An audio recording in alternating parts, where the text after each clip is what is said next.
Olá, meus amigos e minhas amigas do Mesa Inteligente, sejam muito bem-vindos ao canal. Aqui nós falamos de Direito, Filosofia, Sociologia e eu sou o professor Felipe Martarelli, especialista pela PUC em Processo Civil, mestre em Direitos Humanos e doutor em Direito Constitucional. E nós vamos conversar um pouquinho hoje sobre constitucionalidade, não é isso? Vamos falar um pouquinho sobre o controle de constitucionalidade. E para isso, eu peço a gentileza, se você não é inscrito, se inscreva no canal, dê o like, comente, ajude a engajar a nossa causa, porque é muito difícil um canal em que vende informações bem trabalhadas ter o mesmo rendimento, muitas vezes, de um canal em que vende coisas que talvez sejam um pouquinho mais alegres ou um pouco mais divertidas de se assistirem, não é isso? Então deixe nosso engajamento aí, vamos fazer o canal crescer um pouquinho, ajudar aqui na nossa causa, tá bom? Então, sem mais delongas, vamos para o nosso vídeo e para isso eu sempre peço, solte a vinheta, Nildetão!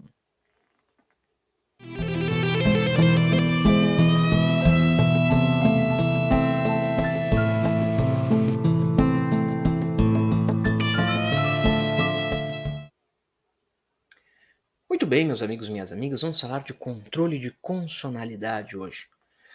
Controle de constitucionalidade é importantíssimo. O controle de constitucionalidade, vamos primeiro entender a origem, depois os preceitos, como é formado.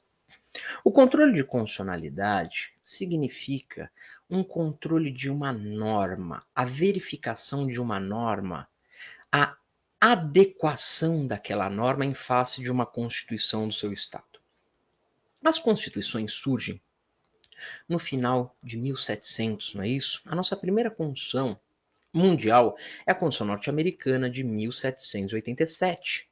Logo em seguida, nós temos a Revolução Francesa, em 1789, e nesse íntere, nós temos a Constituição também polonesa, que foi uma Constituição extremamente importante.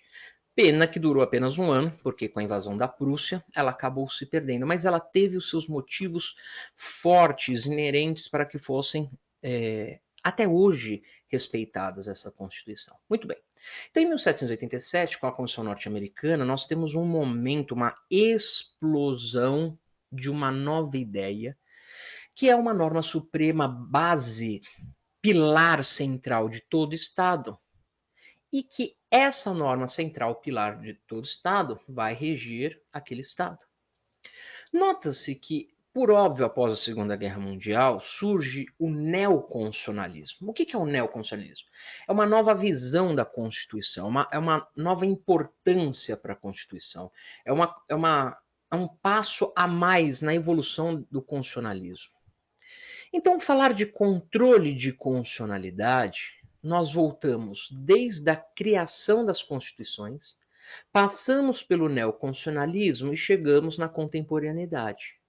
Então, para a gente entender o que é controle de constitucionalidade e como fazê-la, nós temos que entender que estamos à luz atualmente de constituições muito mais evoluídas do que quando surge o próprio controle de constitucionalidade. Então, vamos lá. Controle de constitucionalidade significa que você vai basicamente respeitar as normas. As normas elas tendem a terem a fluência da Constituição daquele Estado. Não dá para nenhuma norma infraconstitucional ir de encontro com a Constituição. Quando isso ocorre, quando uma norma infraconstitucional vai de encontro à Constituição, nós podemos ter uma de duas hipóteses. Ou essa Constituição é nova e rebate as leis anteriores, ou a lei que entrou em vigor à luz da Constituição está contrariando essa Constituição. No primeiro caso, se nós temos uma Constituição nova, as leis anteriores que contrariarem essa Constituição nova, elas não serão recepcionadas.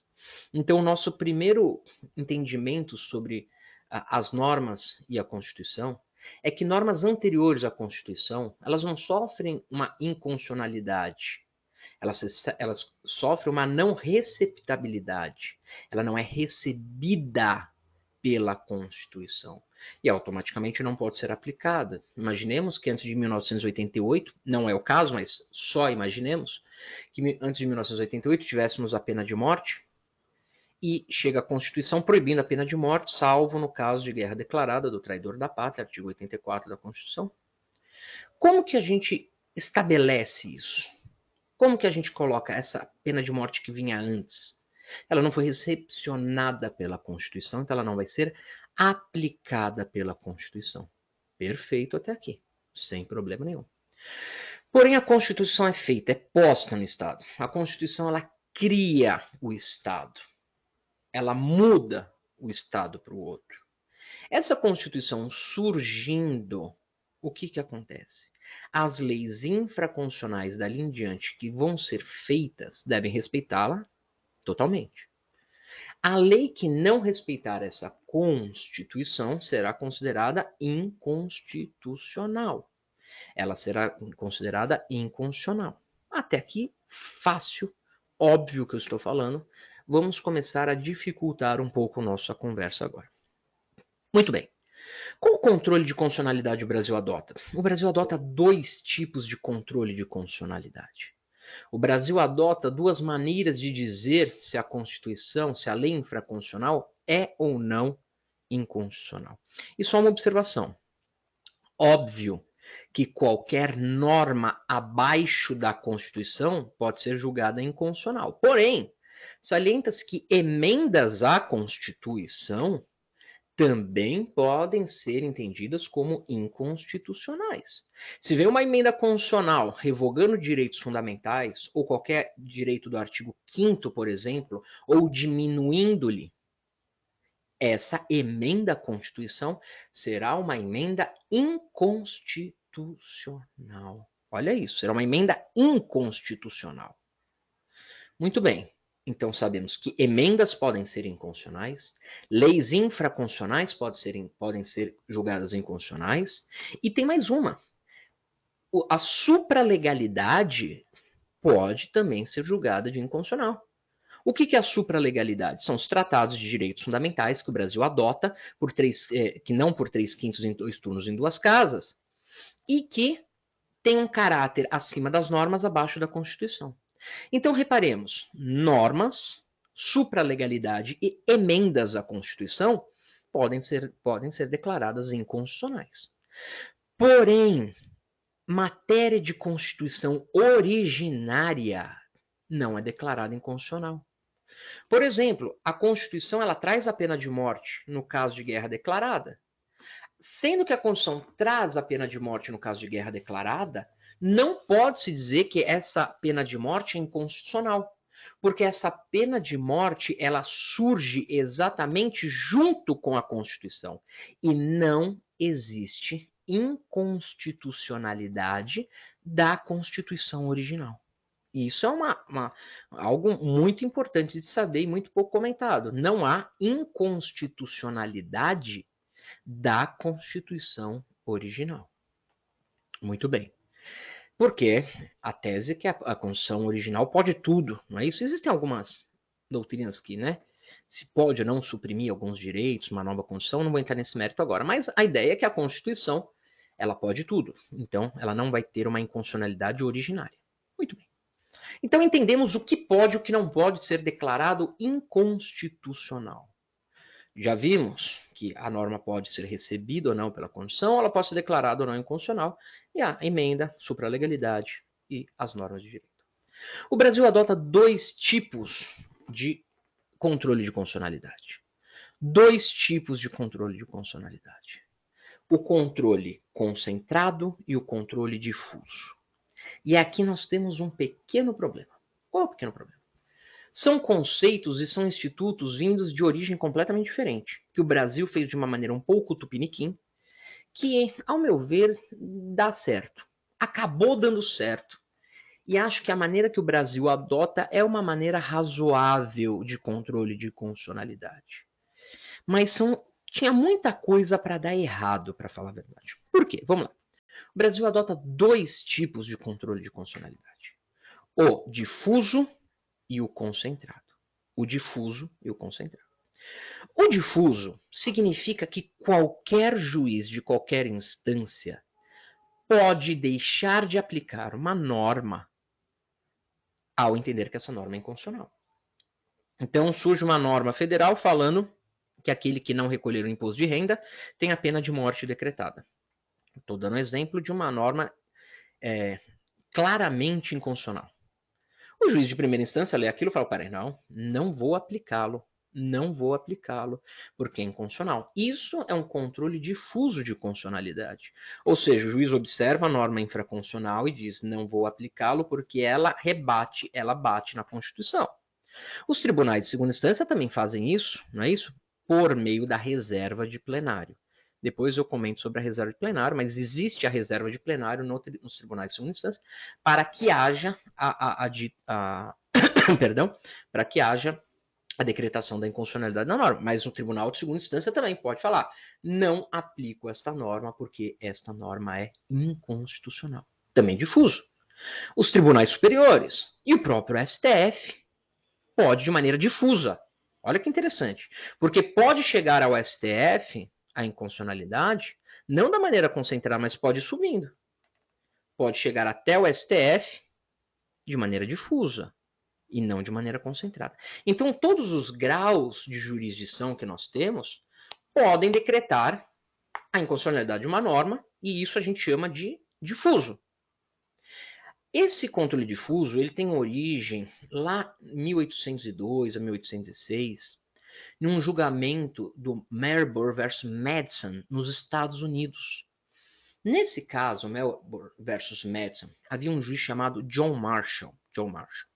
O juiz John Marshall, da Suprema Corte norte-americana, estava verificando um caso em que alguns juízes estavam processando o presidente à época, porque o presidente anterior tinha nomeado eles a cargo de juiz, mas o presidente atual não ia colocá-los como juiz.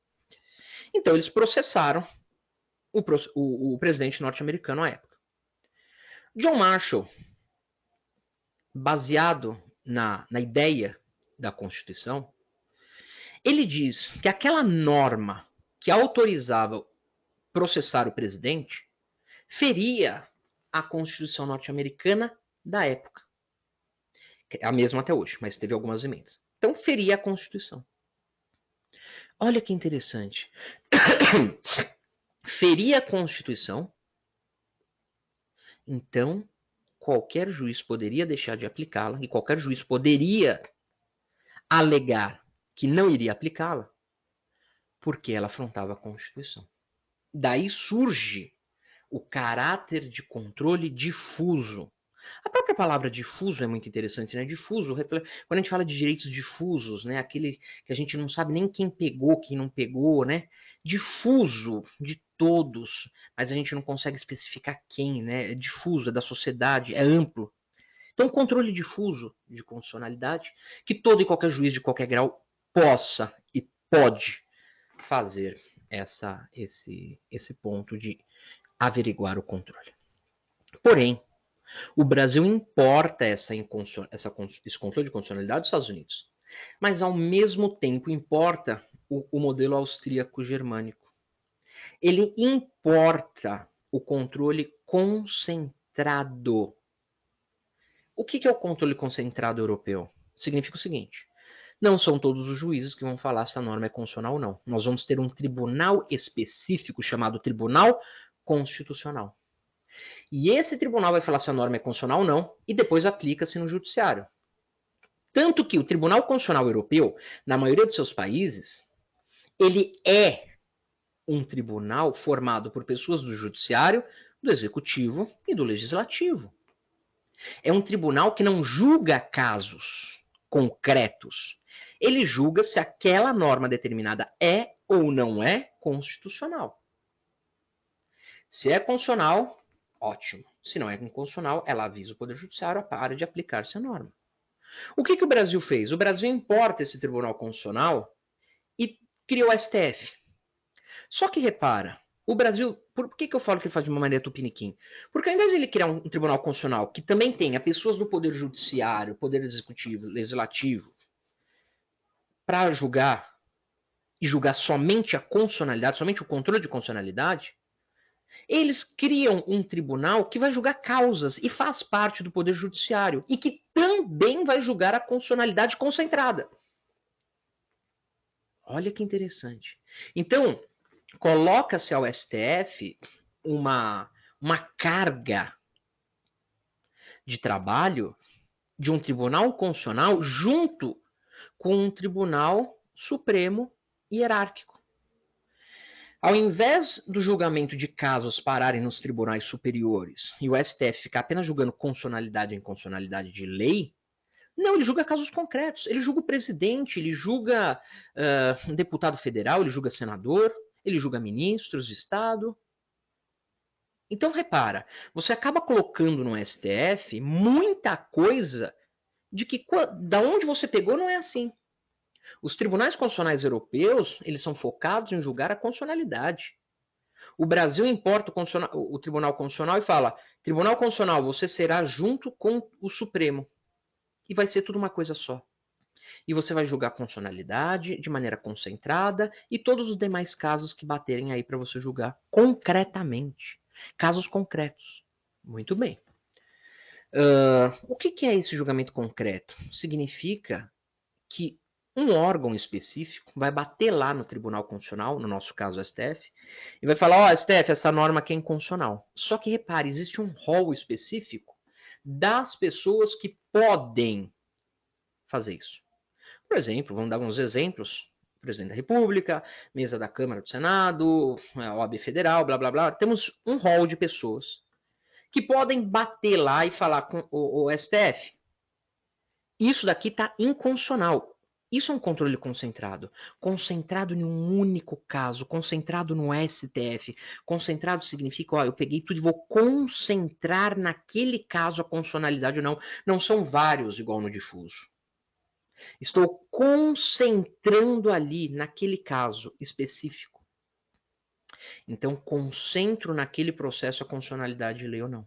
E somente algumas pessoas que podem pedir e declarar inconstitucional essa lei. Muito bem. Nós temos ação declaratória de inconstitucionalidade, ADI, ação declaratória de constitucionalidade por omissão, nós temos a DPF, nós temos uma que chama ação declaratória de constitucionalidade, que praticamente só o Brasil tem, porque é um negócio muito surreal. Você tem uma ação chamada ação declaratória de constitucionalidade para falar que a lei é constitucional, sendo que a lei já goza de presunção de constitucionalidade. A lei ela já nasce com fé pública de que ela é constitucional, que ela é legal, que ela é válida. Então você tem um instrumento chamado ação declaratória de constitucionalidade para falar que a lei é constitucional. Para quê? Se ela for inconstitucional, já aplica-se a ADI, ação direta de inconstitucionalidade, que ela tem caráter dúplice. O que é o caráter dúplice? Se ela é julgada procedente, a lei é inconstitucional. Se ela é julgada improcedente, a lei é constitucional. E acabou. Então, ter uma norma, ou ter um instrumento, que diga que aquela norma é constitucional, é muito estranho. Tudo bem, ter um instrumento para falar que aquela norma é inconstitucional, perfeito. Perfeito. Agora, ter um instrumento que chama ação direta de constitucionalidade, para eu falar essa norma é constitucional, muito estranho. Muito estranho. Não é isso? Mas nós temos. E nós temos ADC, ADI, ADPF e nós temos